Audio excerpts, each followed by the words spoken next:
A segunda temporada de Jujutsu foi simplesmente incrível e, falando de forma até meio exagerada, estabeleceu Jujutsu como um dos melhores de seu tempo. Eu sou o Rick e hoje eu quero falar sobre como Jujutsu 2 não é só uma evolução do que foi a primeira temporada, como uma revolução na série. Antes de qualquer coisa, eu quero dar um resumo da minha opinião sobre Jujutsu antes dessa segunda temporada. A primeira temporada de Jujutsu é bem esquecível pra mim, com exceção do Nanami, Sukuna e do Gojo. Eu basicamente não gosto de ninguém. Eu acho que os personagens têm em geral uma química bem fraca, e aquele bando de secundário, tipo o Mano da Flecha, a Bruxinha, mano, é tudo personagem merda. Até tem bons momentos, mas eu acho a história muito corrida e com pouco carisma, pra ser sincero. Eu, por exemplo, gosto da luta da Hanami, aquela cena do Itadori com raiva também é muito boa, mas no geral é bastante esquecível pra mim.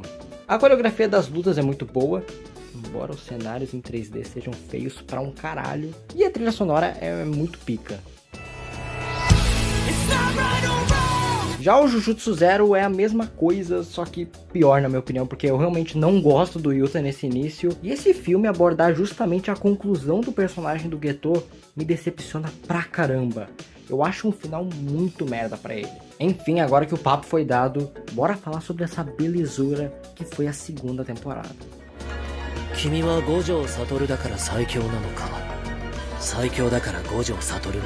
O primeiro arco dessa segunda temporada é o do passado do Gojo, e pra mim ele já é muito melhor do que tudo da primeira temporada. Primeiramente porque a dinâmica do Gojo com o Geto é muito mais divertida do que qualquer dinâmica da primeira temporada. Eu já acho manjado demais a dinâmica do garoto extrovertido animado junto do emo mal-humorado prodígio de um clã foda e da garota animadinha com pavio curto.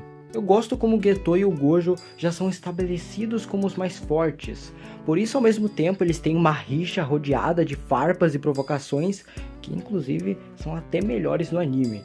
Aquela cena do basquete com os dois discutindo e o Gojo acertando a cesta nem existe no mangá, por exemplo, e serve perfeitamente para representar o quão caótica é a relação dos dois. Inclusive aqui eu já começo a elogiar pra caramba a adaptação, porque pra quem não sabe, nessa temporada houve uma mudança de diretor, onde agora, nessa segunda temporada, Jujutsu passou a ser dirigido por Shota Goshozono, um cara que deu uma repaginada absurda em Jujutsu Kaisen, que agora tem designs muito mais limpos e estilosos e uma animação muito mais experimental e criativa. Isso já é perceptível desde o primeiro episódio. Não bastando a ótima dinâmica dos protagonistas desse arco, nós temos simplesmente Fushiguro Toji como antagonista principal. E novamente, ele é muito melhor do que qualquer vilão da primeira temporada. Eu gosto como ele é um vilão que, no seu pouco tempo de tela, proporciona tantas viradas na trama. Ele realmente consegue botar a história de cabeça para baixo, com consequências e de forma que você fique sem saber o rumo que a história vai levar. Meu maior problema com esse arco é que, assim como o Jujutsu no geral, ele é muito direto e por isso algumas coisas não têm o peso que deveriam. O principal é o drama da Riko, que é a personagem que movimenta o plot do arco e é simplesmente um nada. Ela aparece num episódio e já tá morrendo no outro. Tu percebe que o GG tenta fazer você ter alguma simpatia por ela e com o drama dela. Não à toa tem toda aquela cena linda do aquário e antes dela morrer tem todo um discurso emocionante onde toca até o encerramento do anime. Só que no final das contas, ela é uma personagem bem foda-se. O Geto tem uma construção muito boa nesse arco, principalmente porque a gente já sabe que ele vai virar um vilão, e mesmo assim nos é mostrado que ele é muito mais lúcido que o Gojo e que não se deixa levar pelas emoções, como na própria cena das palmas. O episódio 5 é totalmente dedicado na quebra dele e desenvolve a motivação de forma muito palpável. Claro, palpável no sentido de que você consegue entender por que ele desenvolveu esse pensamento tão extremo. Eu gosto que no início isso nem passava na cabeça dele, mas quando ele reflete, ele já entra na dúvida e a gente já sabe como termina.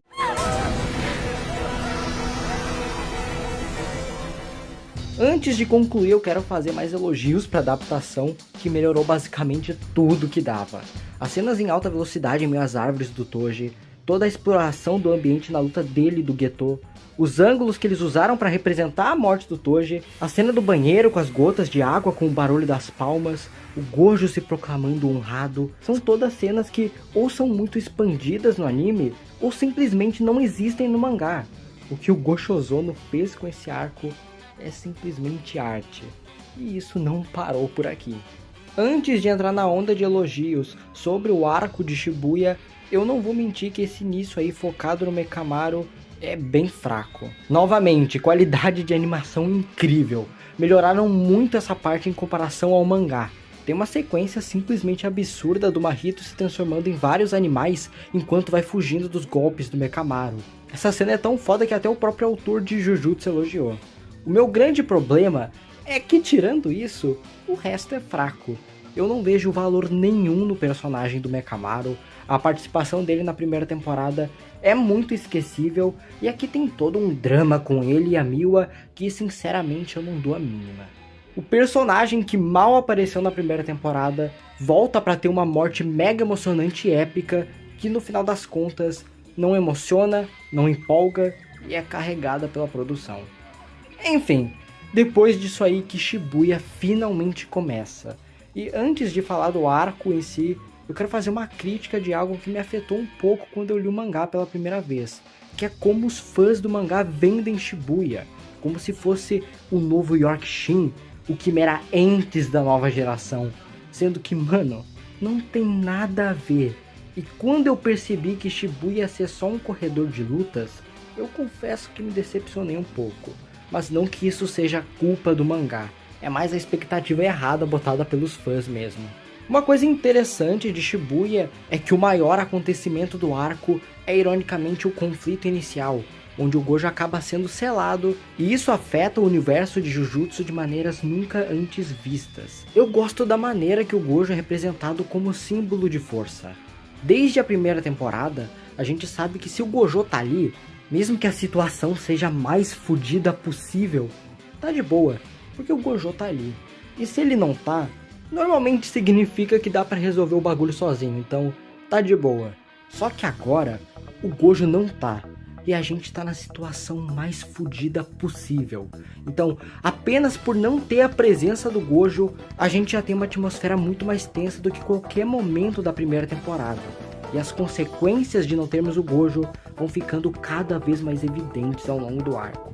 Shibuya, como é um corredor de lutas, é um arco de batalhas o tempo todo. E eu não vejo isso como um problema, mas tem muita batalha que pra mim é só sustentada pela produção e algumas até que se tornam interessantes justamente por causa disso. Um exemplo é aquela batalha com a Mei Mei. No mangá eu não tinha visto uma alma comentar daquilo, mas o anime criou uma atmosfera tão maneira para aquela situação que tornou aquilo instigante por mais que não seja nada demais. Shibuya no geral tem algumas lutas bem fraquinhas. Por exemplo, o confronto do Dagon que luta contra aquele velho com um poder merda de frames de animação. Tipo, qual o lance desse poder? Nada criativo é gerado, sabe? O velho só dá umas porradas diferenciadas e depois vai te arrasta. Eu até acho interessante a expansão de domínio do Dagon e a tensão da situação, mas quando o Toji chega, ele vence o Dagon só nos tapa, cara. Eu acho meio sem graça, sabe? Eu gosto muito mais do Toji no arco do Gojo, por exemplo, onde ele não tem só o planejamento para alcançar o Gojo, como é uma surpresa que te faz ficar sem saber o rumo da situação. Aqui ele vence o Dagon, que é um bicho foda-se, e tem uma lutinha que novamente o anime melhorou muito contra o Megumi. Eu até entendo o propósito, né, de humanizar mais o Toji quando ele reconhece o filho, mas pra mim a participação dele é realmente bem qualquer coisa. Ele dá umas porradas, vê o filho e vai embora. Tem uns outros confrontos meio foda-se, mas eu não vou perder meu tempo falando deles, porque normalmente eles não duram nem um episódio inteiro. Inclusive, uma batalha que eu gosto e é pouco citada é do Itadori e do Megumi contra aquele velho que tem o poder de tornar os ataques fortes que ele recebe em mais fracos, enquanto os ataques fracos acabam sendo mais fortes. Gera uma mecânica bem legal pro Megumi e o Itadori combinar os poderes e então vencer. Enquanto um dava uma porrada de leve, o outro dava um socão pica e pronto, ganharam. Eu não vou mentir não, até que eu gostei bastante dessa luta. Enfim, para mim Shibuya passa a se tornar interessante de verdade a partir da batalha contra o Choso, porque aqui é meio que o momento onde o Itadori leva o primeiro baque. Eu gosto como a situação é construída, porque depois do Itadori estar em desvantagem, o Mekamaru ajuda ele e bota ele numa situação onde ele pode lutar na sua melhor forma, onde os poderes do Choso estão em desvantagem, e enfim a gente tem um momento onde o Itadori acha a solução da batalha, e mesmo assim, ele perde. Eu gosto disso porque o Choso não é nem o top 3 de Shibuya, e mesmo assim, o protagonista perde, mesmo com todas as vantagens ao seu lado. Mano, a produção dessa luta é outra coisa absurda. A gente tem de tudo. A gente tem POV, virada de câmera, coreografia foda. A todo momento eles estão experimentando algum recurso novo para incrementar na batalha. Tem um momento onde literalmente as placas de Shibuya servem para explicar a situação. Sério, a direção dessa temporada é muito inteligente. Alguém tem que dar o prêmio para esse Goshozono, porque ele é o melhor diretor do ano. Aí vem algo que eu gosto bastante nesse arco, que é um negócio que a gente não sente que o núcleo dos protagonistas tem quaisquer chance de vencer. Porque o Nanami, um dos maiores símbolos de força do nosso lado, leva uma surra do Dagon e uma tostada do jogo. A Nobara perde para esse boneco de merda. E as maiores vitórias do nosso lado vêm de personagens que não são nem aliados nossos, como o Toji vencendo o Dagon e o Sukuna matando o jogo e salvando o Megumi. Porque se o jogo quisesse, mano, se ele quisesse, ele acabava com o elenco inteiro dos heróis sozinho e sem nem suar. Falando no jogo, ele é um personagem que me surpreendeu muito. Porque o Gege Akutami conseguiu botar uma discussão muito interessante e presente de Jujutsu, só que sobre a ótica de uma maldição, que é no caso dele ser muito mais moral do que qualquer outra maldição que nós vimos. Não que o objetivo dele seja bonitinho, mas eu gosto do lance dele querer lutar para que as maldições possam ocupar o mesmo lugar que os humanos têm na sociedade. O próprio Sukuna não entende direito isso, e isso já reflete na diferença que o jogo tem para os demais. O Sukuna chamando o jogo de forte é uma cena que me pega muito, tá? Até o momento eu não vou mentir, eu não ligava nada pro jogo, mas aí veio esses 3 minutinhos de diálogo e pronto, ele já tinha virado a minha maldição favorita. Pra mim essa parte é muito forte, é muito pertinente e até me fez valorizar mais o personagem. Tamo junto, jogo, jamais te esquecerei, mito. A participação do Sukuna nesse arco é um absurdo completo. Ele simplesmente gerou 2 episódios que em produção são geniais. Eu não cheguei a comentar da batalha do jogo, mas é outra que o anime adicionou muito mais momentos valorizando a destruição e poder dos personagens.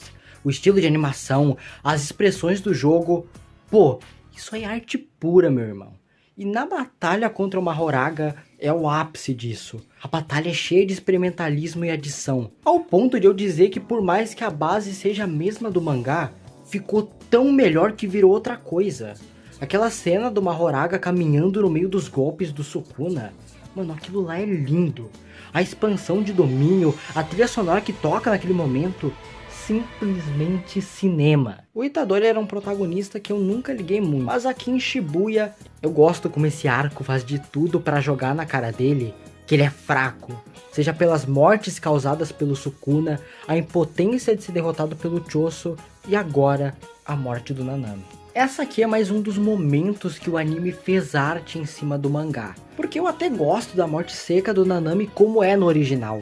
Eu entendo o propósito, mas o anime expandiu tanto com as sequências dele na praia que me impactou e me emocionou muito mais. Enquanto no mangá é um Nanami puto matando o bicho, o anime fica transicionando pro subconsciente dele se vendo numa praia, finalmente descansando. O piano no fundo, as transições e então a despedida dele. Todo o terreno que não existe no mangá porque é pra ser algo mais abrupto, ganha uma construção aqui, que me pegou muito mais. Eu senti muito mais a morte do Nanami no anime, o que é bem legal, porque no mangá é tão rápido que eu entrei meio que em choque, tipo, mano, o Nanami morreu? E aqui me despertou um sentimento diferente, e eu gostei. As 2 versões são muito válidas e funcionam das suas próprias formas. Enfim, depois disso tem finalmente a luta contra o Mahito, que é novamente muito expandida no anime. tem muito mais coreografia e estratégia que no mangá. Então, chega ela, a morte da Nobara, que pra mim é um momento meio fraco, e isso não é culpa do anime, é algo que eu não gosto desde o mangá.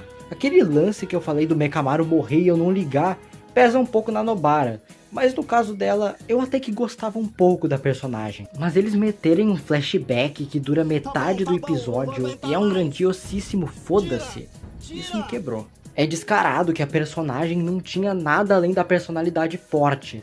Então a Gege tentou botar um drama pra morte ser mais emocionante. Só que pra mim, isso não funcionou. É um flashback muito chato e que caso não existisse, seria até melhor. Eu acho que eu sentiria mais a morte da Nobara se fosse só uma ceninha como tem no episódio seguinte, que lembra de um momento de zoeira dela com Itadori, Megumi e o Gojo. Aquilo ali me pega mais do que meter um flashback inteiro pra forçar a dramatização. Fora que eu odeio que até hoje a gente não sabe se ela tá realmente morta ou viva. Eu espero que ela não volte, eu não sei no que essa personagem poderia agregar pro mangá, e por mais que eu não goste de como a morte dela foi feita, eu gosto do fato dela morrer, porque dá um choque ainda mais forte pro Itadori, que tava quase se recuperando de tudo que tinha rolado anteriormente. Enfim, aí a gente entra no ápice, que é simplesmente o cinema puro. A luta do Todo e do Itadori contra o Mahito. O Todo tem um poder muito legal porque ele consegue enganar até o espectador. Tem os blefs dele que são genuinamente muito inteligentes, e eu gosto muito disso, e nessa luta foi muito bem feito.